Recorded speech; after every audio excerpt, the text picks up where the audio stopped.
Assalamualaikum warahmatullahi wabarakatuh. Halo pemirsa dimanapun kalian berada, salam sejahtera untuk kita semua. Semoga kita semua dalam keadaan sehat dan tetap dalam lindungannya. Kali ini saya akan membawakan cerita inspiratif dan menarik yang sayang untuk dilewatkan. Semoga kisah ini bisa memberikan manfaat dan pelajaran untuk kita semua.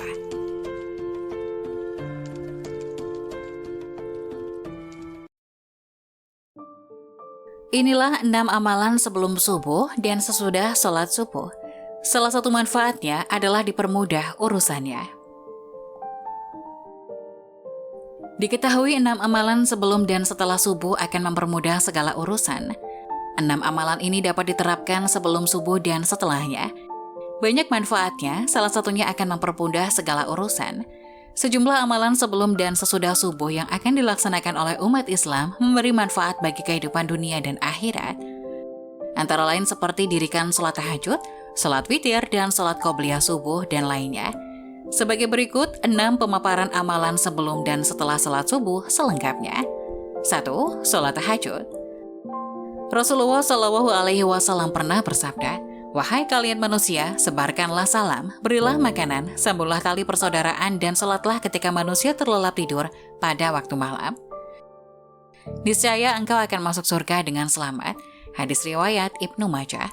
Berdasarkan kitab Sahih Muslim turut disebutkan, sholat tahajud adalah sholat yang paling utama setelah sholat wajib. Rasulullah SAW bersabda, artinya, sholat yang paling utama setelah sholat wajib adalah sholat yang dilakukan di malam hari. Hadis riwayat Muslim. 2. Sholat witir. Sholat sunnah yang memiliki rakaat ganjil. Sholat ini dilakukan setelah melakukan sholat pada waktu malam yang lain, misalnya tahajud dan tarawih. Berdasarkan dengan hadis Rasulullah SAW, diriwayatkan oleh Ibnu Umar radhiyallahu anhu, sholat witir itu 1 rakaat di akhir malam. Hadis riwayat Muslim. 3. Salat qobliyah subuh ialah salat sunnah fajar atau qobliyah subuh.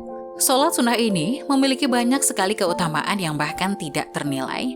Keutamaan salat qobliyah subuh ini disebutkan dalam hadis yang dikeluarkan oleh Imam Muslim dalam kitab Salat al-Musafirin.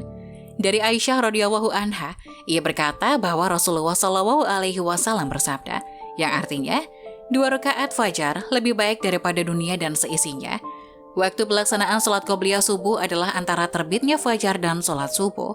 Sebagaimana dikatakan Abu Bakar Jabir al-Jazairi, mengatakan dalam kitab Minhajul Muslim. Adapun Sa'id bin Ali bin Waf bin al-Qotani menjelaskan dalam kitab Salatul Mu'min bahwa qobliyah subuh dikerjakan setelah azan subuh dan sebelum iqomah. 4. Zikir. Selain melaksanakan sholat sunnah tersebut, amalan sebelum subuh lainnya yang dapat umat Islam lakukan ialah dengan zikir. Dikutip dari buku Apakah Amalan Kita Diterima Oleh Allah Subhanahu wa Ta'ala karya Alexander Zulkarnain, bacaan zikir yang dicintai Allah Subhanahu wa Ta'ala adalah bacaan tasbih. Sebagaimana Abu Hurairah radhiyallahu anhu mengatakan bahwa Rasulullah SAW bersabda, 2 kalimat yang ringan di lisan, berat di timbangan, dan dicintai Ar-Rahman adalah Subhanallah wa bihamdihi subhanallahil azim.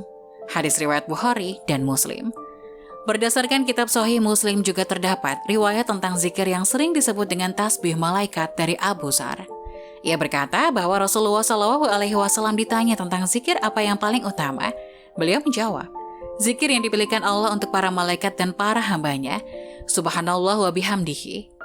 Malaikat juga menyukai manusia yang mengucapkan tasbih, yang artinya, Maha Suci Allah dengan segala puji untuknya. Segala puji adalah milik Allah, tiada Tuhan selain Allah, Allah Maha Agung dan Maha Pemberi berkah. Sementara itu, Imam An-Nawawi dalam kitab Al-Azkar menyebutkan bahwasanya zikir yang dianjurkan dan diamalkan jelang subuh ialah zikir istighfar. Siapa yang membaca di waktu pagi dan sore, Subhanallah wa bihamdihi. Hadis riwayat Muslim. 5. Berdoa. Ada sebuah hadis yang menyebut bahwa pada sepertiga malam terakhir Allah Subhanahu wa Ta'ala turun ke langit dunia dan mengabulkan permintaan hambanya. Rasulullah SAW bersabda, artinya, Rabb kita turun ke langit dunia pada sepertiga malam yang akhir pada setiap malamnya, kemudian berfirman, orang yang berdoa kepadaku akan kukabulkan, orang yang meminta sesuatu padaku akan kuberikan, orang yang meminta ampunan dariku akan kuampuni. Hadis riwayat Bukhari dan Muslim. 6. Membaca Al-Quran. Berdasarkan firman-Nya dalam surat Al-Muzammil ayat 1 hingga 4, artinya, wahai orang yang berkelumun, bangunlah pada malam hari, kecuali sebagian kecil seperduanya, kurang sedikit dari itu, atau lebih dari itu. Bacalah Al-Quran itu perlahan-lahan. Itulah 6 amalan sebelum subuh dan sesudah sholat subuh. Semoga kisah tadi dapat memberikan hikmah dan manfaat untuk penonton semuanya. Jangan lupa like, subscribe channel ini, agar tidak ketinggalan informasi-informasi bermanfaat selanjutnya. Sekian dari kami, terima kasih. Wassalamualaikum warahmatullahi wabarakatuh.